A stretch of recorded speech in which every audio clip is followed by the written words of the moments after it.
Bonjour à tous, bienvenue dans l'émission censurée de Télépro avec aujourd'hui nos deux camarades. Ah, ils commencent à chamailler déjà. Ah non, mais l'autre, il me pousse. Parce que je vais être dans le plan. Mais on t'a dit que c'était un plan large.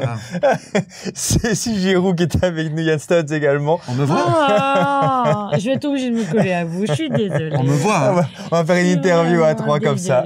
On va parler ensemble de votre spectacle qui s'appelle Classe. Vous êtes à Nivelles le 13 juin, au Trocadéro de Liège le 14 juin. On en parlera dans la question promo, il y aura la question du patron, un questionnaire à choix et on terminera par un coup de pression. Et je crois qu'on est le 12 juin à Odergame également, ouais. Effectivement. Devant vous, il y a un buzzer. Ce buzzer sert à passer une question. Si une question ne vous plaît pas, vous avez le droit à un buzz gratuit pendant l'interview. Vous pouvez activer le buzzer. Mais un chacun ou un pour deux? Un pour deux. Est-ce qu'il fait du bruit le buzzer ou Bien pas? sûr, on peut le tester. Il fait du bruit. Ah bah comme toi, il fait le même bruit que toi. C'est incroyable. Ah, t'as vu, mais si vous activez le buzzer, vous allez devoir tirer une carte au hasard. Et là, c'est des actions positives ou des actions négatives. Des actions, il doit faire quelque chose? Ah, ça dépend. Et oui, il doit parfois. faire quelque chose. C'est tout okay. Qu'il fait, je préviens les gars. Allez, on y va. Voici la question promo. Question promo. Pourquoi votre spectacle s'appelle Classe? Parce qu'il ne l'est pas. Parce qu'il ne l'est pas du tout. Ouais. On essaye. Vous êtes bien habillé, quoi. D'être classe. Ou c'est juste le truc. C'est peut-être le seul truc classe. Ouais. Et encore, faut voir les robes de Cécile. Et encore, faut voir les chaussures de Yann. Ah oui, non, des fois, j'oublie mes chaussures. Des fois, il oublie ses chaussures. Bref, parce qu'il ne l'est pas. Oui, mais en quoi il ne l'est pas? Eh ben, qu'est-ce qu'on y retrouve dedans? Yann. Ben, on y retrouve deux personnes qui essaient de faire des chansons, qui essaient de faire un spectacle musical assez joli et qui échouent totalement. Du coup, ils mettent les deux pieds dans le plat, ils disent des choses qu'on n'a pas le droit de dire, ils font des choses qu'on n'a pas le droit de faire. Dans un plat plein de beurre. Et ça choque tout le monde. Plein de beurre, en ce qui me concerne, j'adore la cuisine au beurre. Ça n'a rien à voir. Comment est né votre duo? Ça fait quelques années que vous êtes ensemble. Dans du beurre. Dans une grosse motte de beurre. Dans du beurre persillé, parce qu'en fait, Cécile se faisait beurrer l'arrêt. Oh non, chez Bocuse, chez Bocuse. Attention, c'est culinaire. C'est culinaire, c'est culinaire. Donc, culinaire. Une raie persillée, donc voilà. Et puis moi, Yann aime bien le persil. Ah, ok. Mais pas le reste. Et du coup, on s'est rencontrés et on a décidé de faire un spectacle. Donc voilà, il y a 11 ans. Il y a 11 ans. On a dansé ensemble sur scène. On s'est dit, si on faisait un spectacle un jour, c'était une blague. Et puis quelqu'un nous a entendu, c'est devenu notre triste réalité. Oui. Je suis dans le plan. Oh, mais bien sûr que t'es dans le plat, t'es dans le plan, t'es partout où il faut pas être. Vous me mettez à l'écart. Est-ce que vous êtes plus fort à deux qu'en solo? Ah, je suis mieux seul. Tout seul, je suis vraiment bien. Moi, je suis mieux seul. En règle générale, seul, c'est vraiment bien. Si on fait un petit restaurant ce soir, vous verrez, je suis beaucoup mieux seul. Ce sera beaucoup plus intéressant. Faut mieux être seul que mal accompagné, c'est ça que vous voulez me dire. Je suis dans le plan. Hein. Oh, mais bien sûr. Oui. Allez, on passe à la question du patron.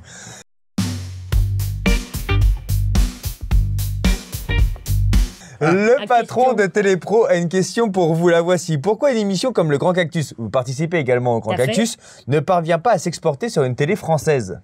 Ah, mais ça, c'est le grand mystère parce que tous les humoristes français et le public du Grand Cactus qui suit le Cactus de la France demandent à ce qu'il y ait un Grand Cactus en France. Mais en même temps, c'est très bizarre. Pourquoi il y aurait un Grand Cactus en France alors que les Belges parlent français? Il suffit juste de diffuser le Grand Cactus. Les sujets sont parfois belges. Ouais, certes, il y a beaucoup de politiques françaises, etc. Mais il y a quand même des sujets où peut-être les Français... Ça ferait pas de mal d'échanger. Nous, on se rend compte que les Belges connaissent très très bien notre vie politique. Et nous, on ne connaît absolument pas votre vie politique. Pourquoi ça s'échangerait pas? Et après tout, on est en Europe. Oui, c'est vrai. C'est comme si on faisait un remake. J'ai jamais compris les remakes français de films québécois. Parce que ça parle français. Les films sont francophones, donc ouais, il faudrait en fait diffuser le Grand Cactus en France. Voilà, c'est tout. C'est ça, parce qu'il n'y a pas de diffusion en France, faut se connecter sur Rovio ou sur la RTBF. On m'a dit que c'était TV5 Monde. Ah oui, TV5 Monde peut-être. Mais il y a énormément de gens en France qui regardent le Grand Cactus. Les extraits sur Facebook, TikTok et YouTube tournent énormément. Hein. C'est-à-dire que le public est vraiment aussi très français. Et quand je sais que Jérôme de Warzé va en France, il est aussi très reconnu puisque les Français le reconnaissent à travers le Grand Cactus. Et là-bas, au Grand Cactus, je suis dans les plans. Dans tous les plans. Et Yann, ils le prennent pour Jérôme de Warzé des fois. Ah, ils le prennent pour Jérôme de Warzé? Oui, quand je me rase, oui. La Warzé. Comment vous êtes arrivé dans le Grand Cactus? C'est Jérôme qui vous a appelé? Parachute. Elle est arrivée en parachute. Direct. Donc, fallait vraiment... Il s'est pas ouvert, donc j'ai fait une entrée fracassante, fracassée d'ailleurs. Et moi, parapente, j'ai utilisé une des culottes de Cécile pour que ça flotte bien. Ça prend beaucoup l'air. Ça a l'habitude. De toute façon, les culottes de Cécile prennent l'air en règle générale. Dis donc. Beaucoup d'air, toutes sortes de gaz. Mais quoi qu'il arrive, lamentable. Jérôme de Warzé. Vraiment, tout le public féminin va pas venir. Hein. Je suis pas dans le plan de toute manière. Jérôme de Warzé, Jérôme de Warzé, m'a bisous. appelé. Il m'a appelé. Il m'a appelé, il m'a dit, dites donc votre duo. Votre duo, là, il est pas mal. Votre duo de deux, là, on voudrait bien le faire venir au Cactus. Donc, vous connaissez d'avant? Oui. Ouais, je connais. Mais on l'a vu en festival il y a très longtemps. Et moi, je le connais depuis que j'ai débuté. Et je veux dire, il y a 20 ans, on a fait un tout petit festival ensemble qui s'appelle le Festival de Boudry en Suisse. Et lui est monté sur scène. On était en concours tous les deux. Et puis, il était déjà totalement absurde. Il faisait un truc sur un prêtre. Il était habillé en prêtre. Ensuite, il découpait du pain dans le berceau d'un bébé. Puis moi, je les ai tous vus commencer, ces petits nouveaux, là. Oui, parce qu'elle est née en 1932. Moi, je suis née en 32. Vous êtes plus âgé que les deux. Plus que René Coty, bien sûr. Bien sûr. René Coty, on a fait du tricot ensemble. Ils ont tricoté. On a tricoté de la politique. Allez, voici maintenant le questionnaire à choix.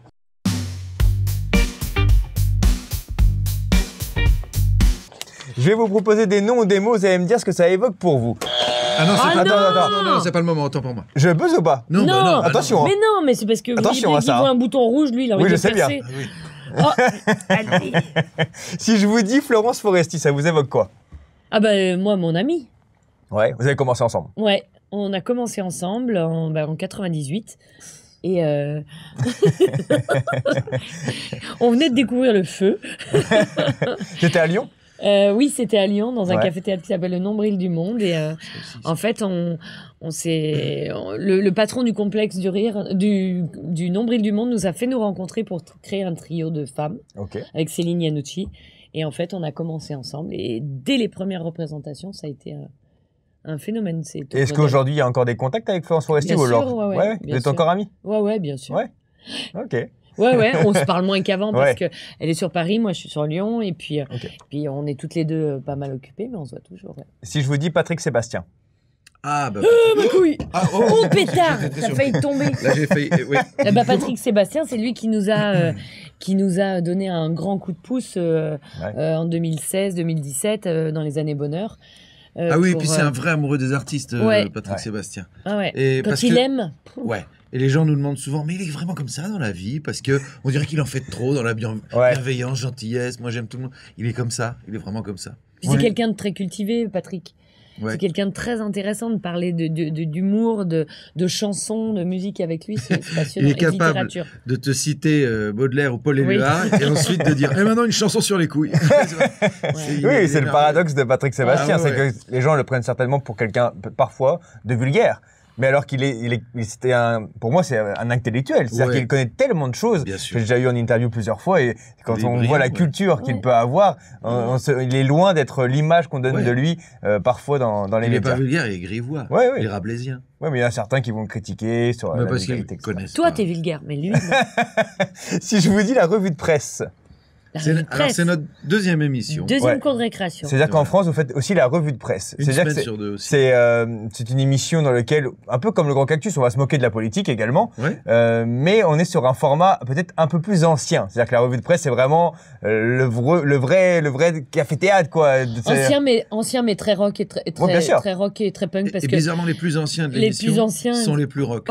Philippe Chevalier, Bernard Mabille, c'est dans leur papier, ils sont... Les chansonniers de l'époque, quand même. Bernard Mabille, c'est assez mythique de voir ça. Mais la revue de presse, ça veut dire que ma question était là-dessus. Est-ce qu'on peut encore faire une revue de presse? C'est vrai qu'en Belgique, la revue de presse, c'est un peu démodé. C'est-à-dire que avant, à Bruxelles, il y avait effectivement des cafés-théâtres qui faisaient des revues de presse. Maintenant, ils ont un peu abandonné puisque personne ne va voir ça. Mais vous, avec cette émission, par exemple, il y a quand même quelque chose de moderne dans ce que vous faites.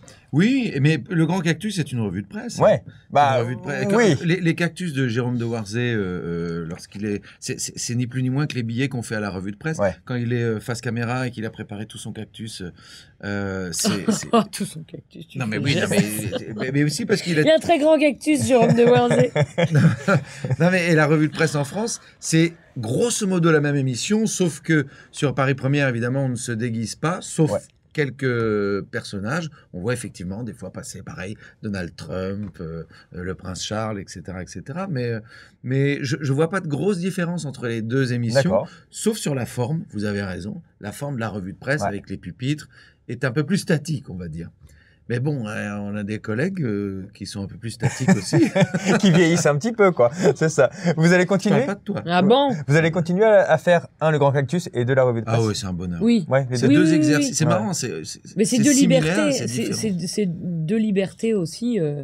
On est en direct à la revue de presse. On est en direct à la revue de presse. Et Jérôme de Verdière, encore un Jérôme 2. On bosse qu'avec des nobles et qu'avec des aristocrates. Qui est l'animateur de la revue de presse. Oui, Jérôme de Verdière, quand on fait les répétitions de notre séquence, il s'en va l'après-midi. Il ne pourrait même pas voir. Il pourrait être surpris par les blagues que vous allez faire en direct. Mais c'est une preuve de confiance aussi. Ah ouais, c'est vrai.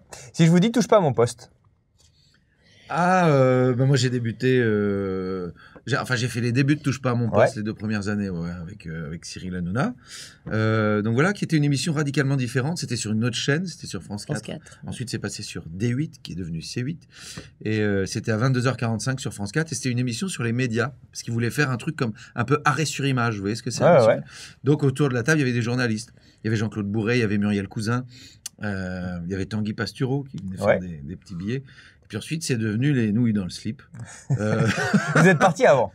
Non, il est parti avec les nouilles. Quand ça a changé de chaîne, de slip, ils ont pris une nouvelle équipe. Donc, quand ils sont passés de France 4 à C8, il y a quasiment toute l'équipe qui est partie. Et vous n'avez plus de nouvelles avec Cyril Hanouna? Il n'y a aucun rapport entre les deux, non? Non, on se croise des fois dans les couloirs des émissions. Mais il n'y a pas une grande amitié, il n'y a pas forcément... Il n'y a pas une grande amitié, mais ensuite il est désarmant, vu que quand il vous croise, il vous prend dans les bras. « Je t'adore, mon chéri, vraiment, t'es le meilleur et tout. » C'est désarmant. Merci Cyril. Merci beaucoup. Allez, voici maintenant le coup de pression.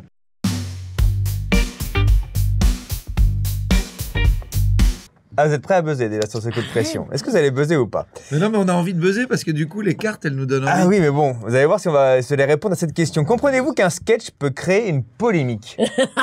Non. Ouais. Je suis pas d'accord. Non, mais les gens, je dis pas que la polémique va être intelligente forcément, mais oui, aujourd'hui, les gens se vexent pour beaucoup de choses. Donc, Mais est-ce que vous faites plus attention à ce que vous dites? Est-ce que dans l'écriture, je vais peut-être enlever cette blague parce qu'il y aurait une polémique derrière? Est-ce qu'il y a quand même quand on écrit, est-ce qu'on fait un peu plus attention qu'il y a 10-15 ans? Non, vous pouvez être vexé par n'importe quoi, donc dans ce cas-là, on ferait attention à tout. Imaginez, vous portez des lunettes, donc vous êtes myope sûrement. Si je fais un sketch sur un type qui voit pas, vous pourriez être vexé. Et donc, dans ce cas-là, j'arrête les trucs sur les lunettes. Après, on arrête les trucs sur les chauves, parce que moi, je vais peut-être mal le prendre. On arrête vous êtes chauve? Parce que j'ai pas vu avec la casquette, moi. On arrête les trucs sur les blondes. Il est chauve de partout. Ah, ok, d'accord. Vraiment rien. Tout le monde peut se sentir opprimé, offensé par un sketch. Donc, si on barre tout, c'est compliqué. Depuis le sketch d'Indochine dans le Grand Cactus, c'est là où je voulais en venir. Est-ce que vous vous attendiez à ça, justement, dans l'écriture? Est-ce que vous êtes dit, à partir du moment où vous l'avez fait en plateau, vous êtes dit, oula, en fait, voilà, on y a été, quoi. On a fait un sketch un peu. On l'a pas écrit. Non, mais vous l'avez interprété. Moi, je l'ai interprété. Et oui, on savait que... On se disait il va y avoir des réactions peut-être d'association, d'Indochine ou de... Ah, carrément d'Indochine? Vous pensiez vraiment qu'Indochine allait réagir? À la base, c'est une parodie sur eux. Je sais, mais je m'attendais pas, moi, à ce que Indochine réagisse. Vraiment pas. C'est-à-dire que j'ai été assez surpris de voir l'ampleur que ça a pris, parce qu'effectivement, Indochine a réagi. Je me suis dit, on est sur un sketch du Grand Cactus en Belgique, et on a un groupe français, Indochine, l'un des plus mythiques, qui va réagir à un sketch. Il avait pas aimé Isabelle a les yeux bleus, déjà. Il avait dit que c'était ridicule, le truc des inconnus. Ah, ok. Je pense qu'il aime pas trop. Donc, il aime pas trop qu'on parodie un peu son groupe. Pas ça. Est-ce qu'il y a eu envie de vous séparer à un moment donné? Tout le temps. Ah, tout le temps. En permanence. Là, en ce moment, j'y songe. Ah oui, sérieusement? Bah oui. Oui. Parce que maintenant, vous faites une carrière en duo. Oui. Mais est-ce que vous pouvez pas repartir en solo? Mais on fait c'est une un super peu les bonne deux. idée, ça. Vous faites quand même. Mais oui, merci. Et bientôt. On se serre même pas la main.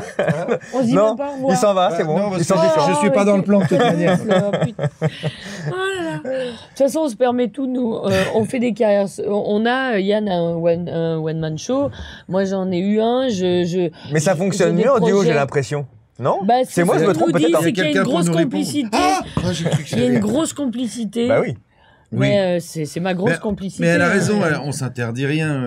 Si quelqu'un demande mon spectacle en solo, évidemment, je vais aller le jouer. Okay. Si quelqu'un, c'est au Grand Cactus aussi, en fait. Et si quelqu'un demande mon solo, je vais aller le jouer. Bien sûr, ou en impro. Et puis, quand Jérôme de Warzé dit on a besoin d'un rôle, on a besoin de Sylvie Vartan, on va pas dire on va faire Sylvie Vartan à deux, quoi. Ah oui, c'est sûr. Mais bon, ça reste. Tu fais un œil, je fais l'autre. Ah bah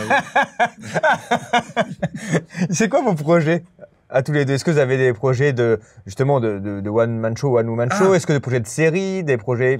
On a plein d'idées en tête. Oui. On a plein d'idées qui traînent dans des tiroirs. C'est quoi vos projets alors? On se dépêche de les faire. On a des projets de série. Déjà, moi, j'ai trouvé un gobelet.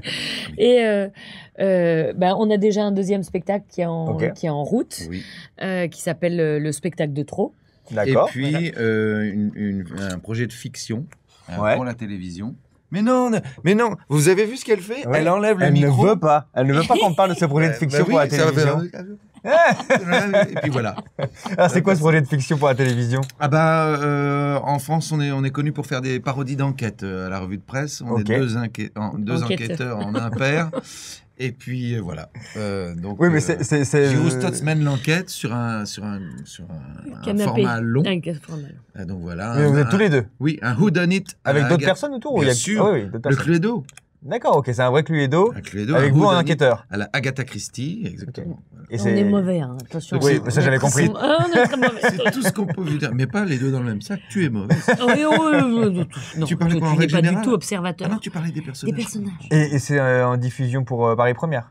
Ah, mais non, mais ça, on n'en dit pas plus. On ne sait pas. Et en Belgique, on pourra le voir ou... J'espère bien. Oui. Vous avez discuté avec l'RTBF? Non, pas du tout. Vous n'avez pas discuté avec l'RTBF pour savoir? Fichier à l'RTBF. Mais ils vont pas faire des coupes de budget là, je sais pas, ça dépend combien vous prenez. Moi, je sais pas combien vous prenez. On prend 2. Ah, 2 euros, ça va alors, ça devrait le faire. Combien vous voulez? On sait pas si c'est des euros ou des millions. On dit 2 tout le temps. Et on vous retrouve à 2 sur scène avec votre spectacle Classe le 13 juin à Nivelles, également à Liège, au Trocadéro le 14 juin. Et vous serez également au Dargame le 12 juin. C'est bon, les dates sont... Allez, c'est bon.